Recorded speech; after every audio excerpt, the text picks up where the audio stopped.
Hello guys, welcome to this video. Today I'm reviewing the HP Pavilion ze5400. Now, my dad's first laptop was called the HP Pavilion ze5700, but this is the 5400, so it's the closest thing. The 5700 had Intel Celeron and it had nothing in the expansion port.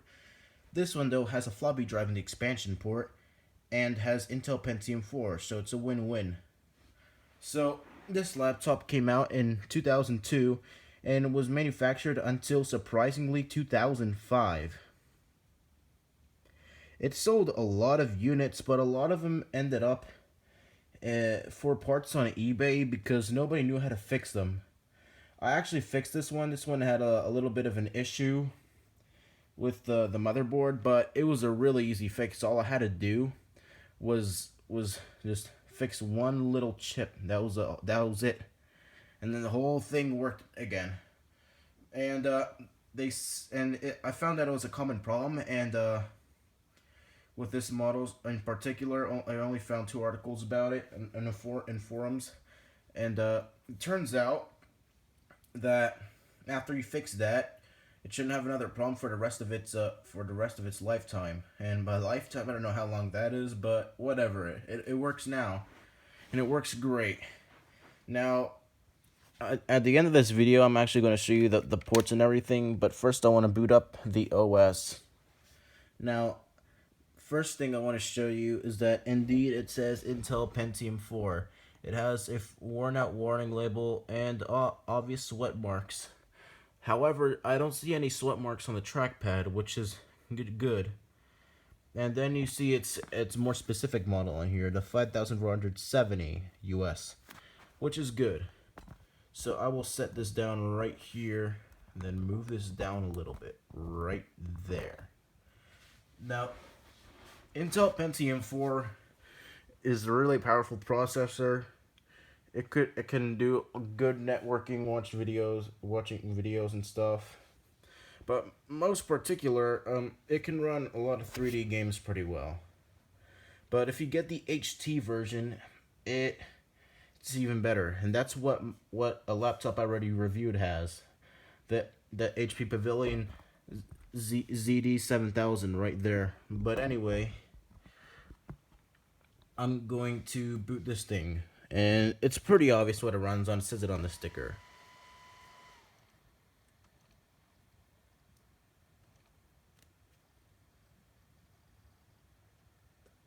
Now, this laptop was a transition laptop.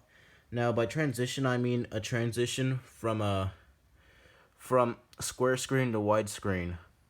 The first laptops were LCD widescreen, I guess you could say, but they were just calculator graphics things. Then later on, they ran on Windows, and they ran on Windows 3.1.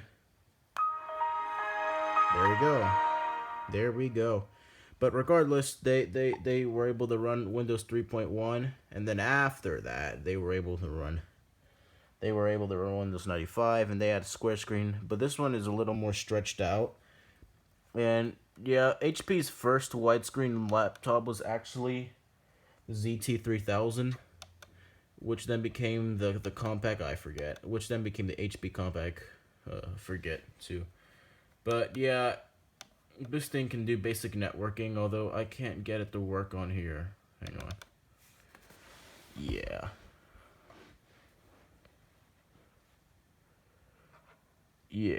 I don't know what's going on here. It was never able to actually connect this network. Whatever, but anyway, you could do this thing and lift up the taskbar. But actually, let's lock the taskbar. And I still gotta get a display driver for this, and then it'll be able to run the games I want, and then I'll probably do a follow-up video on that. And if I don't, please remind me in the comment section. I'll most likely pay attention. This is really nice though. It can still run this a Genesis emulator. I've reviewed it in the past. You saw it was probably one of my older videos.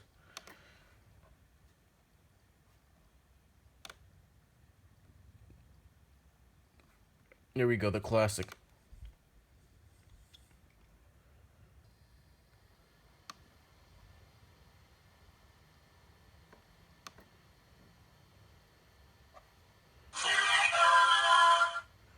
Oh jeez.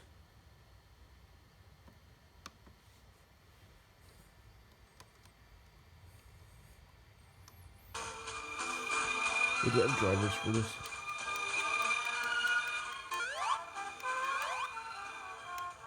It works.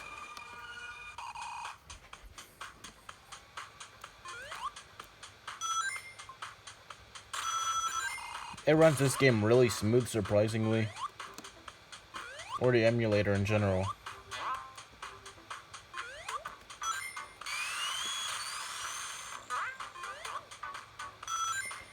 The speakers on this laptop are made by Altic Lansing, although they're kind of trash. But I mean really bad.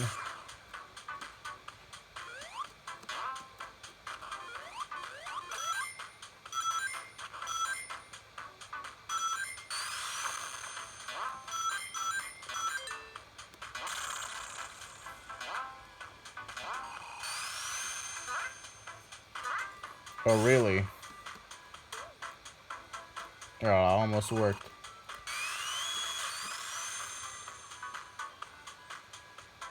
By the way, this is a ROM hack.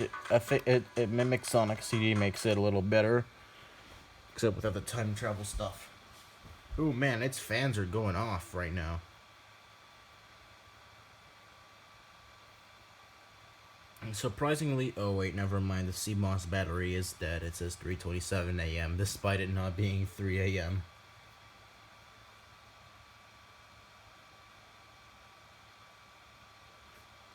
What the?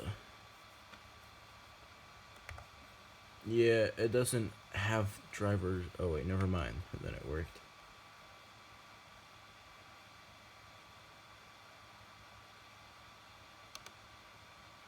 What? I didn't install anything new, you stupid thing. Yeah, don't install AOL. I have AOL, but whatever. Now, one thing for sure, dial-up internet is trash. But I mean, dial-up internet is horrible. It is slow, but I mean slow. And it uses phone, which means you have to pay phone for it. But anyway, now let's take a look at the ports. Let me disconnect it real quick. Now a lot of these, their ports would break because, well, people would accidentally bump into them and fall, and it would fall, and then it would bend the port, the jack. Sorry, I said port instead of jack. But that's the one problem.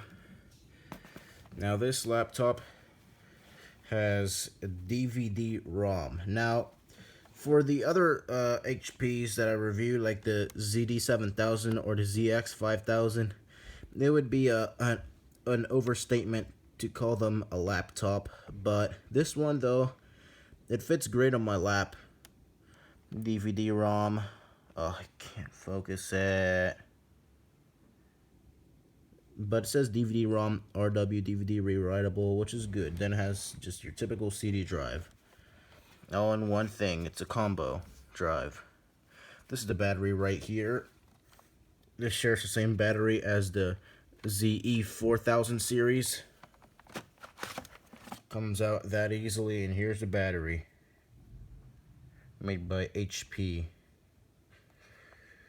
Obviously, these ones didn't last at all. Obviously, these are very poorly built batteries. What happened here?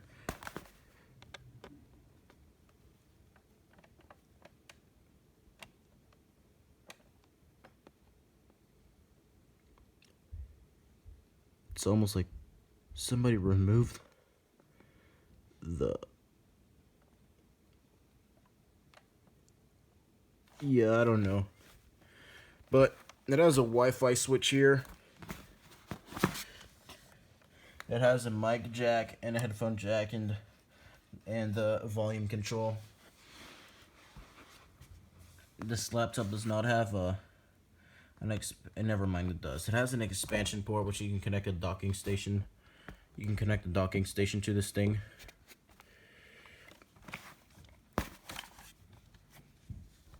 There's a floppy drive and the expansion port.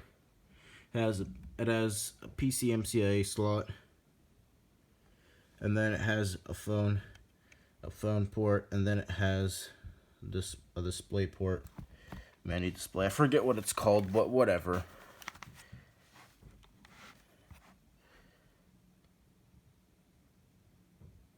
That's S-Video, that's VGA, that's parallel, that's PS2. Kids nowadays don't know what that is. There's Ethernet, then there's 2 USB drives, and then there's the power jack that is known for breaking. Also because it's at the edge, so if you drop the laptop, it's gonna break. So that's what happened with my dad's. That's a USB there. I forgot to mention. Also, this is 2.0, by the way. But yeah, that's the ze5400. It's really nice though. I actually like its design for some reason. Maybe it's a metallic design, I don't know. But thank you for watching this video, and I'll see you in the next one.